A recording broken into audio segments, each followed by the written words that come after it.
जय श्री कृष्णा। साल 2024 की सबसे बड़ी एकादशी अर्थात निर्जला एकादशी का व्रत सभी को 18 जून दिन मंगलवार को ही धारण करना है। पूर्णतया द्वादशी युक्त एकादशी दिन मंगलवार 18 जून को ही है। निर्जला एकादशी के दिन हमें क्या करना चाहिए, वह हमें पूजन कैसे करना चाहिए, आज हम आपको बताएंगे। निर्जला एकादशी अर्थात भीमसेनी एकादशी इसे ही कहते हैं। इसीलिए निर्जला एकादशी का पूजन कैसे करना है, वह क्या क्या सामग्री की व्यवस्था करनी होती है। देखिए, निर्जला एकादशी का जो व्रत धारण करते हैं तो यह अनिवार्य नहीं है कि आप निर्जला ही करें। यदि आप निर्जला एकादशी करने में असमर्थ हैं तो आप जल पी कर के कर सकते हैं। यदि आप जल पी करके भी नहीं कर सकते हैं तो आप फल खाकर कर सकते हैं। जल पिए और फल खाकर कर सकते हैं, यानी फलाहार कर सकते हैं। अब बात करते हैं निर्जला एकादशी का पूजन में क्या क्या सामग्री जुटानी होती है। सबसे पहली बात तो अन्न की बनी हुई कोई भी मिठाई का भोग निर्जला एकादशी के दिन या किसी भी एकादशी, साल की जितनी भी एकादशी आती हैं, बिल्कुल नहीं लगाना चाहिए। भगवान को नहीं अर्पित करना चाहिए अन्न की बनी मिठाइयाँ। यदि आप अपने घर में शुद्ध मेवा की मिठाई बनाते हैं तो आप अर्पित करें, क्योंकि मार्केट से, बाज़ारों से यदि आप मिठाइयाँ लाते हैं तो कोई भरोसा नहीं है, मिलावटी का रहता है। तो इससे अच्छा है कि आप फलों का भोग लगा दीजिए, आप मिश्री का भोग लगा दीजिए, आप माखन का भोग लगा दीजिए, आप दूध दही का भोग लगा दीजिए। कहीं ऐसा ना हो हम बाहर से मिठाई लाते हैं भगवान को भोग लगाने के लिए और उसमें अन्न मिलाकर बनाया गया है तो हमको पाप लग जाएगा। भगवान भी व्रत करते हैं एकादशी का, इसलिए भगवान का भी व्रत खंडित हो जाएगा। और तुलसी जी में एकादशी के दिन पूजन आप कर सकते हैं। जल नहीं देना चाहिए और आप आरती करें, भजन करें। एकादशी के दिन तुलसी माँ के 11 परिक्रमा लगाई जाती है, जो कि सभी को पता होना चाहिए। तुलसी जी की 11 परिक्रमा लगाना चाहिए और अखंड सौभाग्यवती का माता से आशीर्वाद प्राप्त करना चाहिए। ये कुछ अनिवार्य नियम है एकादशी के व्रत के। अब एकादशी के पूजन कैसे करना है, तो निर्जला एकादशी के दिन आप चंदन, सिंदूर, रोली, पुष्पमाला, फल, धूप, दीप, घी, चावल आपको यूज नहीं करना है।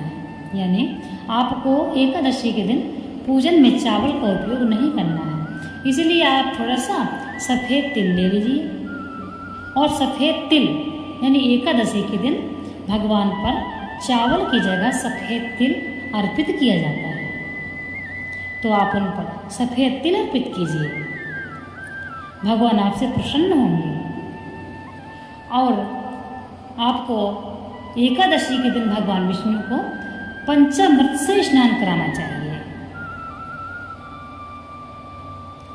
तथा भगवान को स्नान करा के पहले भगवान का ध्यान करें, नमस्कार करें, भगवान का आवाहन करना चाहिए, फिर भगवान को आसन प्रदान करना चाहिए, फिर भगवान को स्नान कराना चाहिए। यानी सबसे पहले पृथ्वी का पूजन करना है।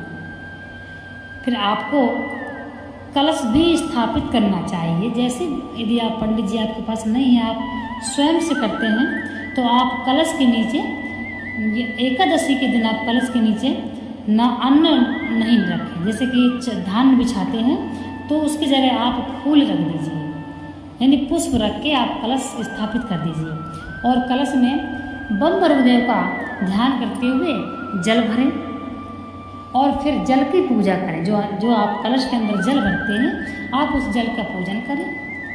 पहले कलश के अंदर की पूजा होती है, चंदन छोड़ें, सफ़ेद तिल छोड़ दें कि एकादशी के दिन और पुष्प कलश के नीचे छोड़ दें और मिश्री छोड़ें। इस प्रकार से आप पहले कलश के अंदर की पूजा करें। इसके पश्चात आपको कलश के ऊपर पूर्ण पात्र रख देना है, आम्र पल्लू लगा देना है, कलश में सिक्का अर्पित कर देना है। फिर आपको कलश के बाहर की पूजा करनी है। फिर आपको गौरी गणेश की पूजा करनी है। फिर आपको सभी देवताओं की सम्मिलित पूजा करनी है। भगवान को स्नान आदि करा के चंदन सिंदूर रोली लगाए, भगवान को पुष्प अर्पित करें। भगवान को जो भी आपके पास भोग है वह भोग अर्पित करें और भगवान की निर्जला एकादशी दिन इसके पश्चात आपको कथा सुननी चाहिए। यदि और भी आपके पास कोई है जो असमर्थ है व्रत करने में, आप उसका भी सहयोग करें, उनको भी कथा सुनानी चाहिए। और एकादशी के दिन भगवान की कथा करें। इसके पश्चात आप आरती करें, हवन का ध्यान रखें। सामग्री युक्त हवन करने से उसमें यदि कोई अन्न का तिनका भी मिला है तो आपको दोष लग जाएगा। इसलिए एकादशी को जो हवन किया जाता है वह सामग्री का ना करके घी और चीनी का करें। घी और मिश्री का कर दें। इसीलिए द्वादशी के दिन प्रातः आप स्नान करके और पारायण का समय पहले देख लें कि मान लीजिए 7 बजे का पारायण का समय है तो आपको 7 बजे से पहले आपको पूजा कर लेनी है। और ब्राह्मण को आपको ये तो घर में अगर व्यवस्था है तो आप भोजन करा दें। यदि कोई दिक्कत है, असमर्थता है तो आप ब्राह्मण को सीधा निकाल सकते हैं, कच्चा सीधा निकाल के, जैसे कि आटा हो गया, दाल हो गई और कुछ दक्षिणा रख दीजिए, सब्जी हो गया, फल फ्रूट्स हो गया, आप रख के ब्राह्मण को दे दीजिए और चरण स्पर्श करके आशीर्वाद ले लीजिए। इसके पश्चात आप जितना भी दान करना चाहते हैं, कन्याओं को करना है कन्याओं को भी कीजिए, गौ को खिलाइए, कुत्ता को भी खिलाइए। और फिर आप पारायण करेंगे तो पारायण कैसे करना है, पहले आपको एक तुलसी का पत्ता लेना है और नारायण का ध्यान करते हुए तुलसी का पत्ता खा के जल पी लेना है। फिर आपको 4 दाना चावल खा के जल पी लेना है। फिर आप कुछ भी खाएं। इस तरह से एकादशी का आप पारायण करें और इस प्रकार से आपको निर्जला एकादशी का पूजन करना है। निर्जला एकादशी के दिन आप पंखा, जूता, घड़ा, वस्त्र, पात्र ब्राह्मण को दान कर सकते हैं और ये सब पितरों का निमित्त होता है। यदि आपके पास व्यवस्था है तो आप यह भी दान कीजिए और ब्राह्मणों का आशीर्वाद लीजिए, माता पिता का आशीर्वाद लीजिए, गुरु का आशीर्वाद लीजिए। अपने कुल देवता का ध्यान करते हुए पूजन कीजिए। जब भी आप पूजन करें तो अपने कुल देवता को अवश्य आवाहन करना चाहिए। इस प्रकार से भजन कीर्तन करते हुए अपना दिन व्यतीत करें और रात्रि में अगर आप जागरण करें तो जागरण कर सकते हैं भगवान का ध्यान करते हुए। इस प्रकार से आपको एकादशी का व्रत का नियम करना है, ये नियम है। राधे राधे।